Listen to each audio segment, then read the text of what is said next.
Our session yesterday. Concepts do not describe or analyze, analytics do not visualize, methods do not shape research, not on their own. They all require you. There always needs to be both knowledge and knowers. But to get the best out of LCT, you do also need a particular gaze or a particular mindset or vision. LCT has enormous potential, but it is, like all frameworks, easily misused. Its potential is easily missed. So to make the most of what it offers, you need what Bourdieu called a system of intellectual habits, a mental disposition. You need, as he said, to master in a practical state everything that's contained in the fundamental concepts. That's a quote from Bourdieu. But that being said, there has to be stuff in the fundamental concepts to master. So plenty of theorists call for new ways of thinking about the social world, but then don't follow through with tools that enable and sustain that mindset. So today we're going to discuss the ways of thinking embodied by LCT, and which you need to master if you want to unleash its explosive potential. What is this mindset?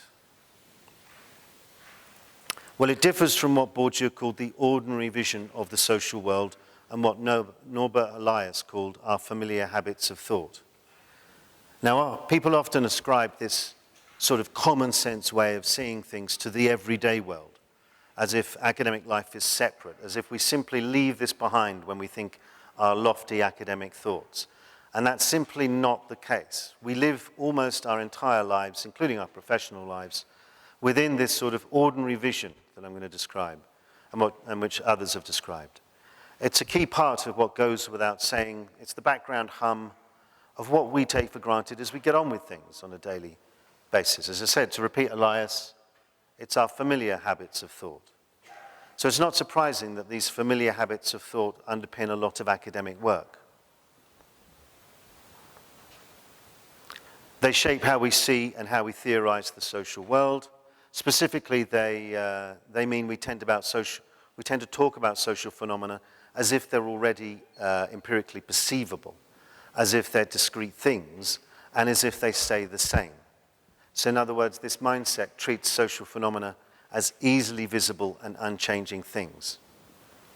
And that mindset then shapes how those visible and unchanging things are theorized.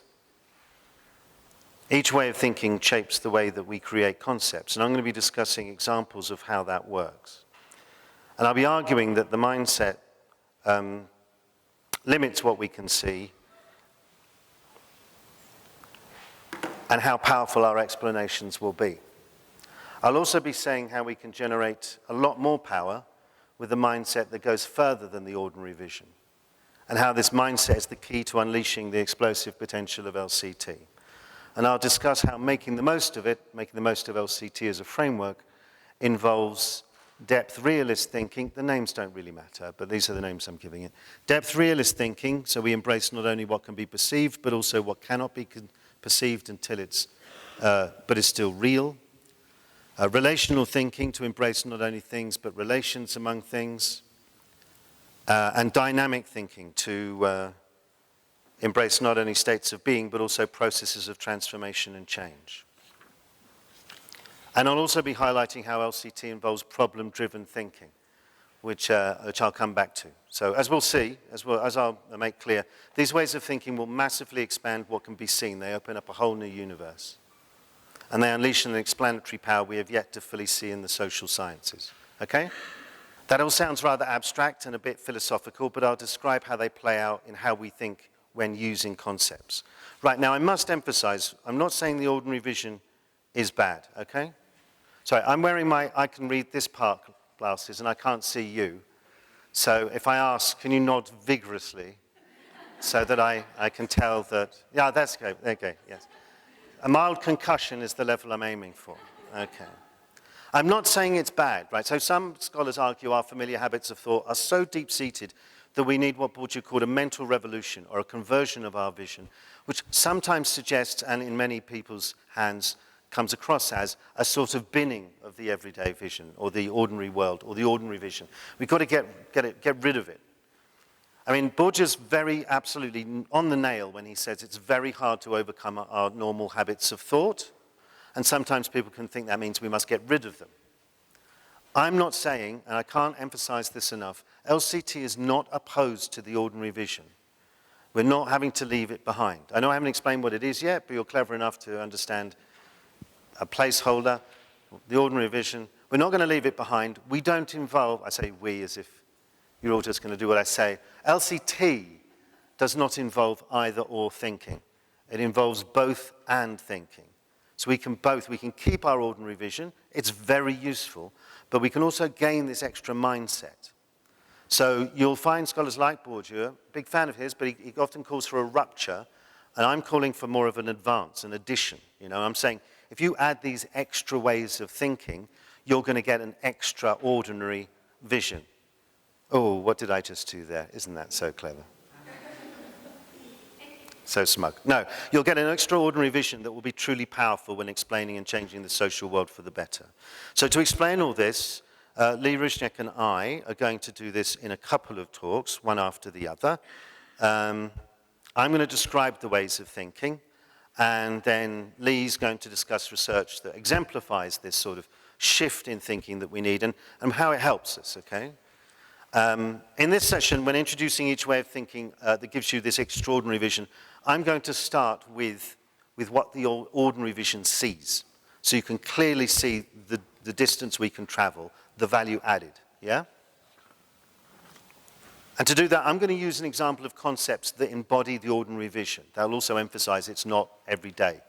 These are concepts, academic concepts, that embody an ordinary vision way of doing things, and which I think everyone in here knows, which are knowledge typologies. I'm thinking about things like Bigland's hard, soft, pure applied stuff, Kolb's abstract concrete, know that, know how. There are millions of them. Millions of them. I cannot emphasize enough, by the way, again, that I am not, underlined in bold, saying these typologies are of no value. They're going to be, they are of immense value. But I am going to say that concepts that embody this ordinary vision get us only so far, and then we can go further. Right? So that's a real big thing in LCT. It's never about us against them. It's about how we can go further, building on other ideas. I am sick to death of social science being just, you know, a kind of trench warfare and us against them and making absolutely no progress. Okay, so the first thing I'm going to discuss is called depth realist thinking, okay? Spoiler alert, here's the basic point I'm going to make, so you can then kind of zone out for a bit maybe if you want. The ordinary vision sees what's visible, and we need to see that and also what's invisible. And that means a shift in how we theorize, okay? From using concepts that simply label and do empirical descriptions and use like metaphors, to using concepts that get at the organizing principles underlying what we see. Now, obviously, that requires concepts that can do that, but luckily, that's what LCT does. Okay, so Bourdieu really had a lovely line, I can't remember where right this second, where he described the ordinary vision of the social world which fastens only on visible things. And my first feature of this ordinary vision is to highlight the word visible. You can only see what's visible. We focus on what can be perceived, or can be seen, or heard, or smelt, or whatever it means, like whatever it might be. It treats the social world as if it's self-evident. It's all we need to do is pay more attention. If we just pay more attention, all of this will be clear. And the kind of concept that then gets developed through that vision tends to rely on what Bourdieu called pre-constructed notions of the world. He meant that these are like widely used common sense ideas which seem to be so obvious that they don't really need carefully defining. So for example, the most influential typology, so this is going to be my example each time, typologies, just to ground this a little bit. The most influential knowledge typology is probably Bigland's hard, soft, pure applied sort of thing. And if you go back and read his 1973 papers, he doesn't define them, and he treats them as self-evident, and he's asking participants to put subjects into those categories, and he doesn't tell them what they are either. It's a brilliant example of a pre-constructed notion. We all kind of know what's pure and, you know, applied, and we all kind of know what's hard and soft and that sort of stuff. That's very common for knowledge typologies, usually very minimal definitions and no explanation about how to systematically define or identify types in real-world data. As I keep saying, I'll stop repeating this bit, they're just my example. I'm not having an attack on them only. I'm not having an attack on anybody. I'm just saying how far we can only get so far with them. And the points I'm going to make apply to so many other concepts in social science. Now, I'll tell you a positive attribute. A positive attribute of this sort of thing is they appeal to our intuition. They have a real quick grasp. You can get them very, very quickly because they're just labeling something we already think, and that gives them a really good intuitive appeal. And that means they can take off quickly. So if we need to get people to think about something, hey, you need to start thinking about what knowledge teachers have that's specialized to them and their professional, their pedagogical content knowledge. Brilliant, because it kind of points to something really well. It's like, does anybody remember the sort of Monty Python comedy series? And sometimes there'd be this sort of comedy hand that would come down and point at things. Well, it's like that. It kind of comes down, look at this thing. Sort of descriptive concept, as I was talking about yesterday. That's really, really useful. But if we just stop there, we get two main limits. First, they only focus on empirical features. They tend to hide the invisible but real forces that generate empirical features. Ask if any of the typologists tell us actually what's generating or making something pure or applied or vertical or horizontal. They don't. And the second problem is it's limited to what already exists. That's hot. They might add a new type to the list, but it's one that's already out there that now needs to be added. They can't create something that doesn't exist. What I mean by that will become evidence shortly, okay? Because I'm going to show you how LCT can create things that we didn't imagine before. But my main point is that this kind of thinking stops just at the moment, or the concepts of it coming out of it, stops just at the moment the questions get interesting, like what generates the practices that we're looking at? Or what new practices could be generated? And we're sort of rather left with labels for things that we kind of already know. So they have strengths, but there's a limit to how far they can go. So what we need to go further, and it's always further, is thinking that goes beyond what can be perceived to also explore what may not be empirical, but is real. And I mean in the sense of having effects. That's what I'm calling by depth realist thinking. It's going beyond the surface to something else and saying that something else that's not on the surface is real. Simple as that. Don't get caught up in labels. I'm not pointing to any specific philosophical approach. There's many ontologies that match that. Now, this kind of thinking begins with the idea, this is LCT, this is what LCT concepts embody, particularly legitimation codes. Those concepts, semantic gravity, that sort of thing. This kind of thinking begins with the idea that there is more to the world than meets the eye, or the ear, or the fingertips, or whatever. So, for example, let's take a simple example, right? The myriad forms of animals. If you were sort of using a kind of empiricist, which is what the empirical vision tends to be, it's seeing only empirical things. If they're kind of empiricist thinking that kind of underpins things like knowledge typologies, if you were going to theorize animals, you might consider, do they fly? Do they swim? Do they walk? Are they covered in fur or scales or feathers? Or do they lay eggs, or do they gestate their young, their offspring? Do we see them mostly on land or underwater or in the sky and that sort of stuff? You'd focus on sort of perceivable attributes, okay? And that's going to generate things that have they make sense, like animals with fur that gestate their young and live on land, which we might call mammals, and animals with feathers that lay eggs and fly, birds, or scale-covered egg-laying animals that live in water, I thought someone would say fish. Fish.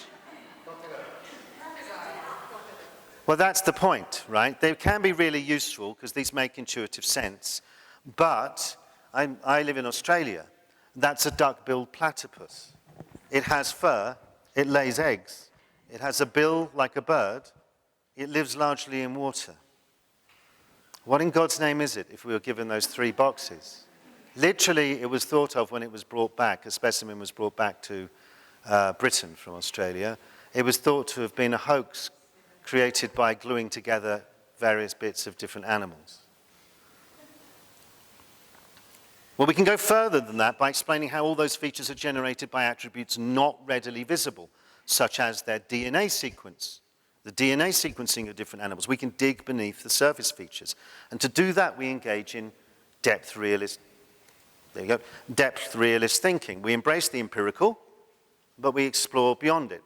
For example, think about the concepts of legitimation codes, right? They don't label the set of perceivable features. They conceptualize a series of organizing principles, epistemic relations, semantic gravity, and so on. And these principles underlie empirical practices. And when I say practices, I mean in the widest possible sense of that term. And the strength of each principle is manifested in, but not identical with, empirical appearances. That's the key thing. So there's these organizing principles, and then a specific strength of it will be manifested, will be shown in some empirical thing. So for example, if I point to this, okay? Still quite hot. If I say this is full of tea, tea is a beverage, my first claim has stronger semantic gravity than my second claim, right? I'm probably going to lose you with this example if anybody doesn't understand semantic gravity. Well, the reason is because the meaning of this is full of tea requires you to be here to see what the hell I'm pointing to. It's called ostensive definition, right? So you have to be here to see this is this. That's stronger semantic gravity than a kind of general claim of tea is a beverage, right? But that doesn't mean that stronger semantic gravity is saying the words this is, or pointing, or sharing a physical space with a speaker, or something to do with a cup. None of those empirical features are the definition of stronger semantic gravity, except here. That's just how they're manifested in that particular instance. So you're now thinking on two levels. All the stuff that's empirical, and the thing that we're reading off from it, from those things, to say there's something else underneath going on. Stronger semantic gravity or weaker semantic gravity. We make a distinction between empirical appearances and organizing principles. And that, I mean, like for one thing, there's many ways an organizing principle might appear empirically. I mean, in other cases, semantic gravity might be an expression of personal experience. Stronger semantic gravity might be a certain type of physical movement. It could be anything. And for another thing, anything empirical has all the organizing principles underlying it. I'm going to say this really slowly. Apparently I spoke too fast yesterday. I was speaking slowly for me yesterday. Here we go. Every single organizing principle is present always, everywhere. It's not that over there is some semantic gravity and over there is some semantic density. Or here's the epistemic relations and there's my social relations. It doesn't work like that. They're everywhere all the time.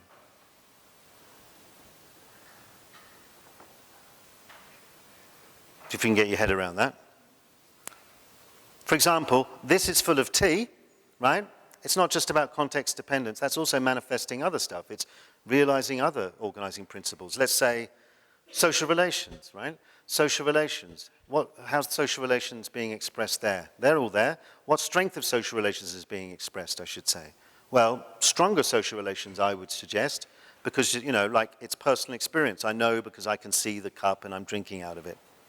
You know? So it's not that just that's the strong semantic gravity or something. Or if you take a classroom, for example, then every single organizing principle can be explored. It's not like, as I said, there's some data for semantic gravity and some data for semantic density or whatever else the other organizing principles you want to use as examples. The same data can be analyzed for strengths of all principles. Now, this is in my notes, but I'm just going to remind myself what I'm talking about. But this also means major bonus, get some data, you can analyze it over and over again with different organizing principles if it shows something of interest. I mean, you can do it for shits and giggles if you wish to, but it may not necessarily solve a problem or show anything of interest. But it does mean that you can analyze the same data and see what's happening with different organizing principles. So my point is there's the distinction between the legitimation codes, which is the word I'm using. I'm going to use legitimation codes to mean all the organizing principles and all the analytics like planes and profiles and stuff like that. A difference between those and the empirical that we can see. The visible and the invisible. So LCT embodies depth realist thinking. We make visible something that would otherwise be invisible. And that hugely expands what we can see along two fronts. First, we can use the same concept to look at many things, because we're not locked onto a specific topic with it, you know, like an object of study. I've not just put forward a model of tea in cups. We can use semantic gravity and stronger semantic gravity to look at a number of other things. And we can look at different things and bring them together. So, for example, the key question in education is why do pretty much any context, is why do some people do well in a context and others struggle? So we can analyze the dispositions that the people bring to that context, the nature of the context, the experiences and practices that result from the meeting of those two. And even though all of those things are very different empirically, we can analyze them in terms of codes and compare them and see things like code matches and code clashes, because we make that distinction. So in order to make the best of LCT, you've got to be thinking that way. There's this, and then there's another thing. So we're not locked onto a set of practices. We can code what people bring, what they enter into, what they do, how they experience things. And we can analyze all kinds of topics and data. I keep saying educational research just to try and ground it a bit because most people here are in education. But a lot of topics, there's a lot of subject areas as well, not just educational research, is fragmented into tiny fiefdoms, each with their own little models that don't talk to each other. But one of the strengths of LCT is because of this depth realist thing is that we get below the surface and we translate into another language, a language we can then talk to people in that other fragment over there, you know. You're in music education, you can talk to the people in chemistry education through LCT. That's important. So we can analyze a lot more, and the second great gain is that we can create what has never been existed. Oh, hang on.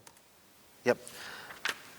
We can reveal the DNA, this is a metaphor, but we can reveal the DNA of practices, then we can change, like mad scientists, we can change that DNA and create new practices. So for example, imagine if we'd only ever had instructivist pedagogy, you know, like teacher-centered teaching or whatever you want to call it.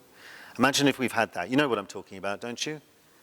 Vigorous head nodding or vigorous shaking of the head, because you're just blurs to me. So imagine we'd only have that. We analyze that as stronger epistemic relations and weaker social relations. There's an emphasis on the transmission and acquisition of knowledge, stronger epistemic relations. There's an emphasis, there's a de-emphasis, a downplaying of the personal attributes of learners, weaker social relations. We call that a knowledge code. We've translated into another language. Then we change the strengths of those things. And then we generate other codes, such as instead of ER plus, ER minus. Instead of SR minus, SR plus. So now we've got what's called a NOAA code. And then we come back out from underneath up to the empirical and say, what would that look like? Well, it would mean emphasizing the personal attributes or individual learners. It would mean de-emphasizing the acquisition of knowledge. What does that look like in a classroom? So we could have created student-centered pedagogy if it never existed before. So you can create new things that haven't been seen before. Does that make sense? I know it blew my mind when I realized that many, many years ago. I thought, that's really rather cool. Okay, second spoiler alert. The next basic point I'm going to make is that the ordinary vision focuses on things, and we need to see both things and relations among things.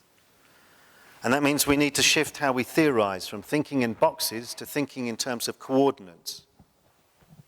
None of that makes sense right now. It will, hopefully.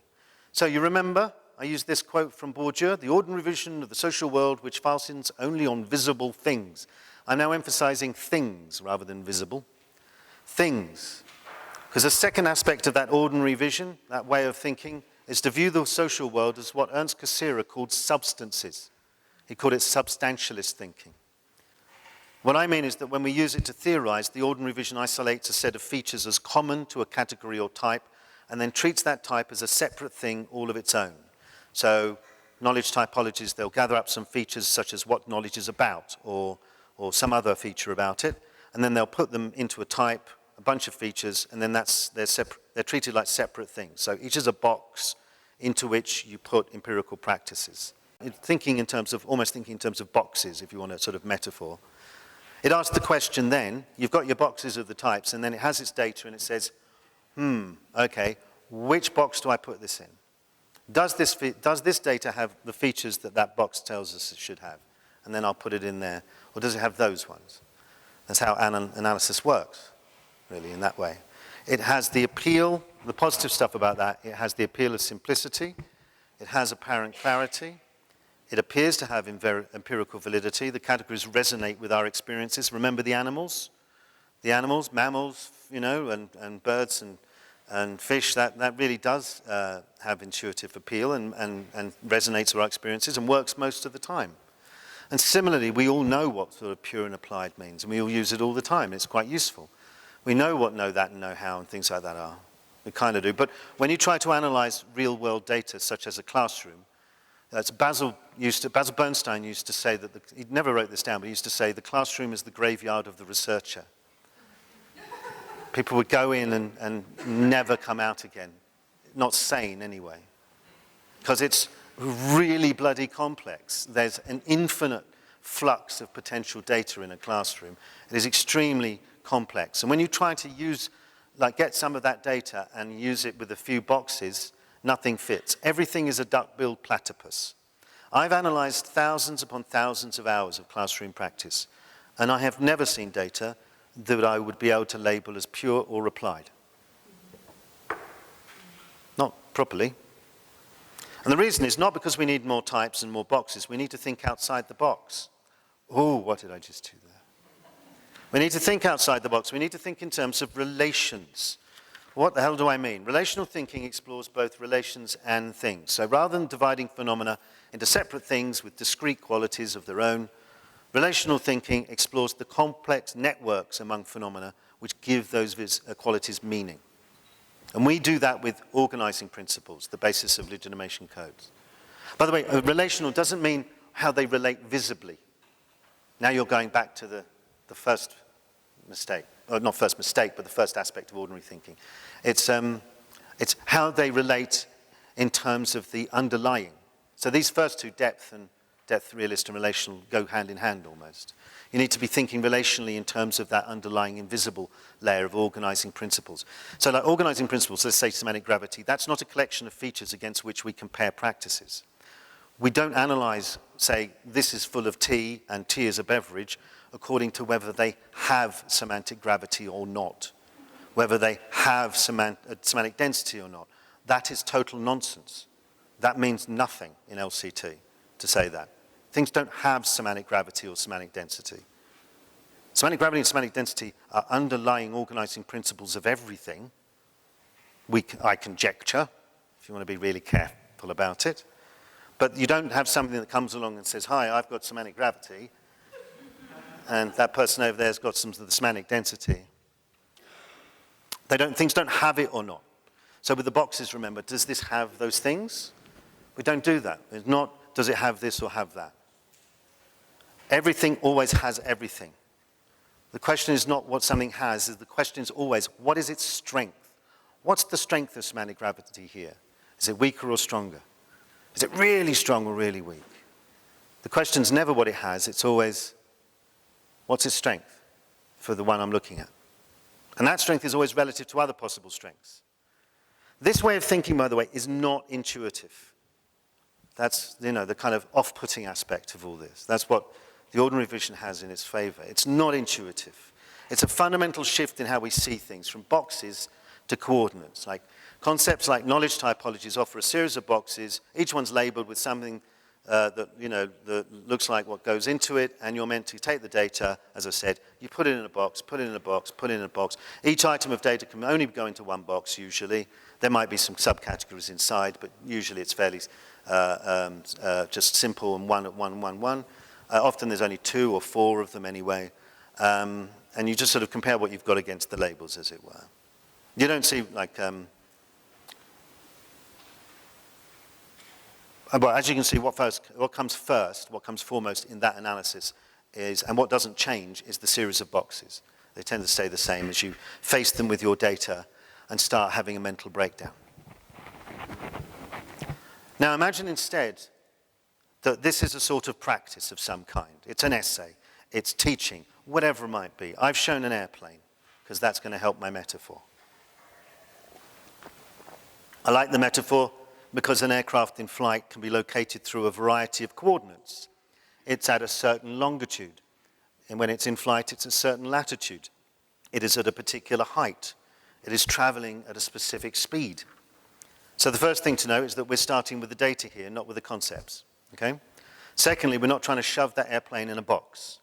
It can keep flying, and it can change its longitude and latitude, its speed and its height, and so on. And we're also thinking of it as moving. It's subject to change. We might find its coordinates at one point, and then it's moved, hopefully, unless it's on the runway. So instead of thinking in terms of boxes, we're imagining data as being positioned on various lines, just like longitude. So each of these lines, each of these organizing principles tells us something about this data in relation to other possible instances. You know, this could be its position on a continuum of strengths of semantic gravity, could be that, right? And this could be its position on a continuum of strengths of semantic density. And then we might locate it on epistemic relations and social relations and so on and so on and so on. And we're not only locating it, we can also think about how to empower people to fly the plane itself. Because once you've done that kind of nailing down where it is and where it's not, you might be able to then figure out how to empower people to move it along, like make it stronger semantic gravity, pilot it down to the ground, you know, or make it stronger epistemic relations. You can help people, you can empower people to fly the plane. That's a long way from what boxes are enabling us to do. Normally you just sort of like compare it to the boxes, see that one's a bit empty. So you like get arguments. Arguments about education that have box thinking and underlie them tend to be something like this. My subject area isn't doing very well, or whatever it might be, or these people aren't doing very well. They have this much of this type and very little in this box. We need to increase this amount of knowledge of that type. It's the fundamental argument of so often in education. More of that type and less of that type. Can't we just teach people to fly the plane? It's a lot more empowering. That's relational thinking, right? It's a shift from thinking in terms of boxes to thinking about coordinates. We locate something using the organizing principles in relation to other positions it could be. Because you remember, if I say that's weaker semantic gravity, it's because it's not here, and it's not here, and it's not here, and all the other ones. It's because it's relational to other possibilities where it could be. And that relational nature means we have so much more that we can see with LCT. Instead of a few boxes, we have an infinite number of potential positions. So like, we could identify something as located here. That's a specialization plane. It could be any of the planes. Imagine we located something as being up there, right? It could be anywhere else on the plane as well. Some other type, you know, some other instances. Or we could try and move it to any of those other positions. And there are only some of them. But I'm trying to get the point across into the way of thinking. It's about way of thinking, which is sometimes quite hard to do compared to just defining concepts. Way of thinking, it's don't be thinking about, you know, do we shove it in a box, in a particular type. Those four things, those four regions or quadrants or whatever you want to call it, they are not boxes, they are not types. I completely got it wrong when I said the planes were a topology and a typology. They are not a typology. The problem with publication is then it's out there. And then you just have to say in a future book, yeah, I got that wrong. But it also shows, as I say, nothing has to be shoved into a box. Say they're all our instances of something, whatever it is. Teaching practices by a teacher, or whatever it might be. It doesn't really matter. You can see it's distributed across the plane. It might be dominated by a knowledge code in this case, but we don't have to pretend the other codes don't exist. Don't have to lock them off to shove them in the box. And we can see change over time. We can trace the changes in coordinates of practices over time, like on a profile, which you can't do with boxes. You can't do with types. So that's relational thinking, right? You need that in order to make the most of LCT, because it offers radical flexibility. So far I've discussed, are you with me still? Depth realist thinking that sees not just the visible, the invisible as well, by thinking in terms of organizing principles. Relational thinking that sees not only things but relations among things by thinking in terms of coordinates. The next one is about how we think of time. I'm not going to give a spoiler alert for this because it's simple. There has been a long-standing pre-Socratic division between seeing things as unchanging or as changing, or in more philosophically inclined discourse, they call it being and becoming. The ordinary vision tends towards looking at things as being. That is, as Norbert Elias put it, we view the social world, I'm quoting him, we view the social world as if it was made up of isolated objects in a state of rest, and we consider change ephemeral, less important, less significant, and in short, less valuable. And that's manifested in concepts, in the concepts that we get to use, in ones that can only deal with static things. And my example, it's not just, I keep saying, it's not just knowledge typologies. I'm just trying to have a simple example to take through the talk. But they offer a series of static types. There's no way of saying how one thing changes into another, how they transform, how they move from being one type to another. How does something pure become applied, for example? Now, dynamic thinking, we analyze both the states of play and change. Both. The states of play, the state the practices are in, and how they might change. So, for example, if we analyze a set of practices with codes, we can show the strengths of organizing principles underlying what it's looking like right now. That might be enough, by the way. You may never need to look at change. Sometimes you don't. Sometimes it's quite happy to go, that's a knowledge code, that's a Noah code, there's a code clash, be on your way. But sometimes we need the possibility of being able to do dynamic analysis as well, to see what it might be, what it might change. It's always, by the way, wise, whatever you're looking at, wise to think of what you're studying as in motion, as having a past and a future in which they can potentially change from one form to another on a trajectory of change that might also offer insights. It's how I think about everything I study. This came from somewhere, this may be going somewhere, I'm not sure, it's definitely going somewhere, but I'm not sure yet where, and that trajectory might show me something. It might not, but it's useful to have in your thinking. Now, LCT enables us to do this in a lot of ways. The first one I'm going to talk about will be, I'll be talking about on Thursday, which is constellations. Constellations are an awesome way of seeing change, but I'm not going to say any more right now, that's on Thursday. We can use planes and profiles to show patterns of change. We can, on a plane, see code shift, change between codes. We can see code drift, change within a code. We can see trajectories of change, like we can analyze pathways and see if there are signature pathways that have meaning, like tours and one-way trips. We can analyze profiles, like waves and flat lines. And those all, as I said yesterday, they may be offering insights. And we can also, by the way, see transformations within practices. Like, so, for example, we can take one thing and follow it around and see how it changes. So, for example, a teacher might take a word and then pump it full of technical meaning. You know, and it's transforming the nature of the meaning of that term. We're transforming it. You know, I mean, if you were using typologies, it would be skipping across boxes in quantum leaps magically. But we can see that change. We can analyze things like condensation. That's kind of helpful. We can understand it as being like a movement that way or a movement that way, depending on what visual aid, what analytic is useful for you.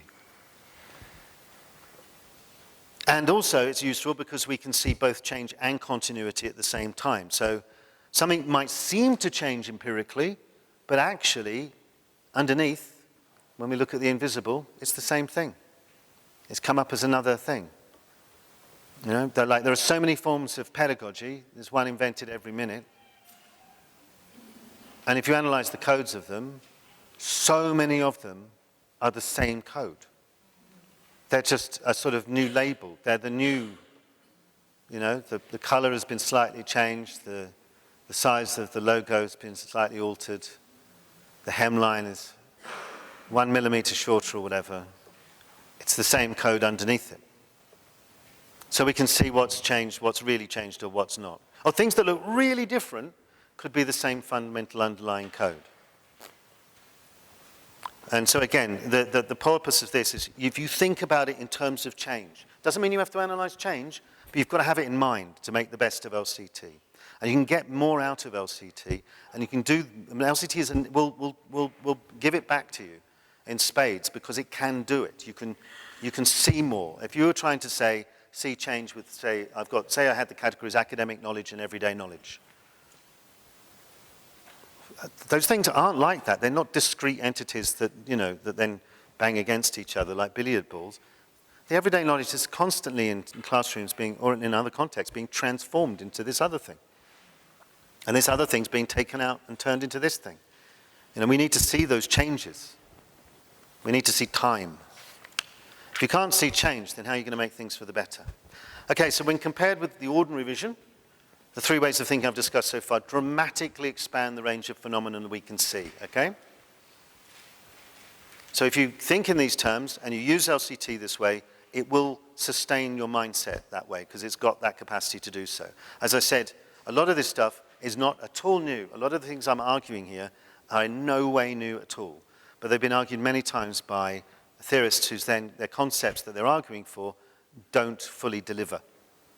And so it kind of dies with them. There are many cases where you get like a theorist who can do all this brilliantly, and as soon as they're dead, or nobody else using it can seem to make it work the same way.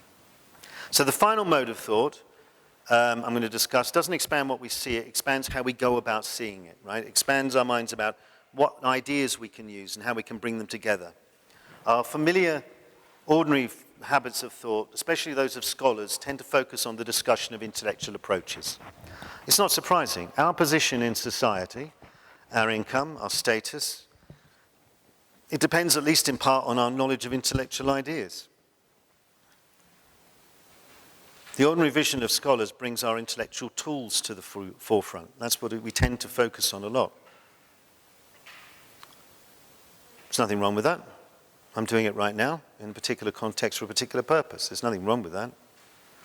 But the problem with empirical research, where that's the thing that's always driving everything, is what's absent then. So, for example, you don't tend to get papers using, say, for example, I'm coming back to knowledge typologies again, they don't tend to be anything describing how you translate between those types and the particular data being analyzed. You don't get the stuff talking about how do you translate, how do you say it appears here? How do you translate into a particular problem situation? All the types are treated as if they are universally applicable and always and everywhere the same. So that's where you're forefronting the idea and you're becoming a bit blind to the particularities of each problem situation and offering no way for the data to speak back to the theory, which is why that kind of box thinking tends to freeze in place quite often and doesn't tend to develop and grow very well. Now, LCT has radical openness to problems. Yes. Theories construct objects of study. But there's communication in the opposite direction. Problems shape the approach. I'm calling this problem-driven thinking. It doesn't really matter what it's called, but it reminds me of what to do. And problem-driven thinking emphasizes the importance not just of the concepts and what kind of concepts to use, but also the problem itself.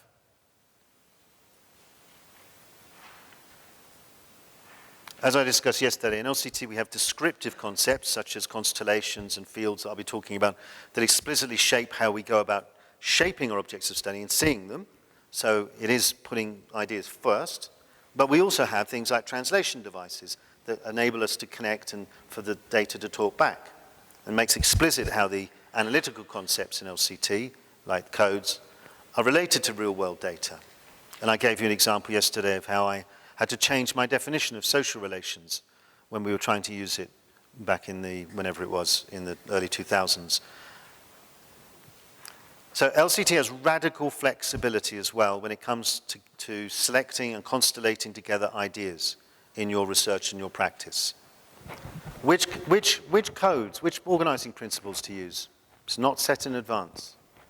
Never, ever would I say, oh, you're analyzing this thing, therefore you should use this concept. Oh, you're doing that. Oh, you must do semantic gravity. It's not the problem, is it? That's just the topic. What's the problem you've got? It's the problem-driven. It's which ones you don't say up front. Any code concept might be useful.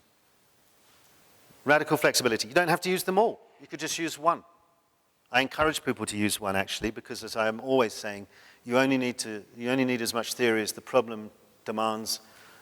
You've got word count for. and the audience can handle. Remember, the audience can... People will only take one idea away from your paper, and what you don't want it to be is, what a fucking mess that paper was. I have no idea what it was about. Simpler is better, always, in that front. So you can be flexible as to which ones to use. It's the same with analytics, like profiles and pathways. Use a profile. Whether you use it, whether you analyze pathways, they're not set in advance. You can use them with any code concepts too. As I said, profiles are not locked to semantics. You can have specialization profiles. It's the same with methods. You can use qualitative or quantitative methods, or both. You can look at any kind of data. There's no preset level for analysis. I often get asked by people with a linguistic background what the unit of analysis should be. When I'm analyzing discourse, what should be the unit of analysis? There isn't one. Every organizing principle can explore any scale of phenomenon from a single word to, for example, an entire education system. I can use semantic gravity to analyze a single word when it's put in a context. Actually, no, any word, a single word or a single movement or whatever it might be, up to the whole of the planet. There's no preset level for analysis. It's what you're focused on in terms of your problem. And codes don't wait for the end of a clause or a sentence to change. There's not going along saying, I'm a knowledge code, but I better not change right now because this isn't quite the end of a clause. It goes anywhere. Just follow where it goes. There's no presets. Radical flexibility and radical openness to the data. Oh, and we can use it with anything pretty much. So as long as we understand we can use it with other approaches. And that's why I did yesterday first. Because if you understand the difference between descriptive concepts and analytical concepts, then you understand better how to use it with other concepts.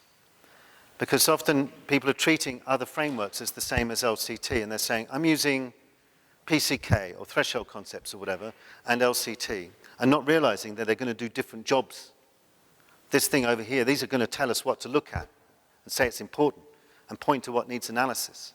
And the LCT is going to come along, well, the legitimation code concepts are going to come along and say, right, we're going to do the job now and analyze that. They do different things. So if you know that, then it's really easy to use LCT with just about any approach. Radical openness again. Okay, so what we choose to use, how we assemble those concepts, how we enact them, everything depends upon the problem situation. Each choice is separate. Each decision is provisional. And whether we continue doing it should depend upon its contribution to solving the problem at hand. I hate to tell you this, but sometimes you'll end up doing an analysis that you just have to bin.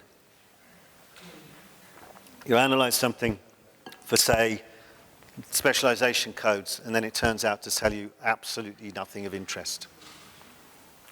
That's not saying there's no specialization codes there, but I was analyzing classrooms, thousands of hours of science classrooms, and I analyzed 4 dimensions at once, including the unknown dimension of temporality that no one knows anything about. It's in the future.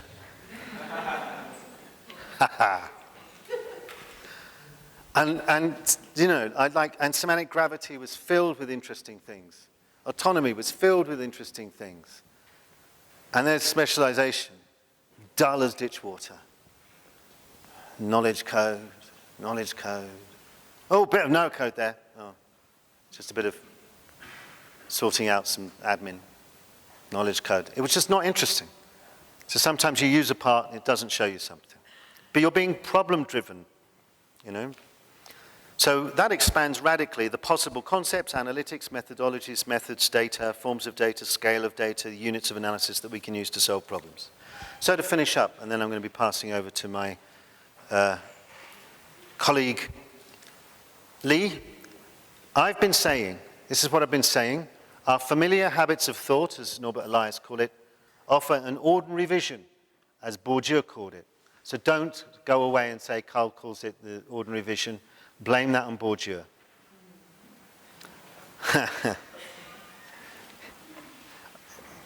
That limits what we can see of the social world. And I've made it clear that this ordinary vision isn't to be seen as just the everyday or the non-academic. It's in here. It's in our academic concepts, the ordinary vision. And I focused on the kinds of concepts that are embodied by and so sustain this ordinary vision. I use knowledge typologies. It's not like the only type. There's so many different types of concept out there that does the same thing. It's just one I chose because I thought most people might know it. I've mentioned some positive attributes of those ordinary vision concepts, such as their intuitive appeal, but I've pointed out how they limit what we can see to the easily visible or perceivable, that are seen like things that go into separate boxes and which don't change. And that's a problem. It's only a problem, by the way, if you want to see anything else apart from that, like change. And another aspect of the ordinary vision is the tendency to put ideas above problems, which can limit how the social world is explored and does tend to lead us into this insane dogmatism that says us and them. You know, like back in the days when there was like a kind of Bernsteinian community that was going on, I was always being like slagged off behind my back as, oh no, he uses Bourdieu as well. So very impure. Well, Bernstein used Bourdieu, so he was clearly not a Bernsteinian. But the point there is that that kind of vision was in there, you see, putting the ideas in first instead of the problems. And as Basil said, you know, you should be driven by a problem, not by an allegiance to an approach. So it's really important that we can get away from that. And then we can do things like, you know, build more cumulative knowledge. And I've also outlined how LCT embodies a sort of extraordinary vision that can see a lot more, and that it isn't a rupture, it's not a break, it's not an attack on the ordinary vision, it's not an either or, it's a both and. We want both of them. And that's why I've said extraordinary. You need to unleash the explosive potential of LCT. Depth realist, relational, dynamic, and problem-driven. And that means being radically open, as I keep saying, to what you're choosing, what analytics you use, maybe trying a few things out to see what works, the kind of methods and data you might use, the ideas you might go to bring together with LCT. That radical openness dramatically expands how you can see whatever you're looking at and supercharges your potential to see the social world. So think about this vision when you're thinking about LCT or using it or analysis. Think of this mindset, these ways of thinking, because they will then open your third eye and make you even more extraordinary than you already are. Thank you.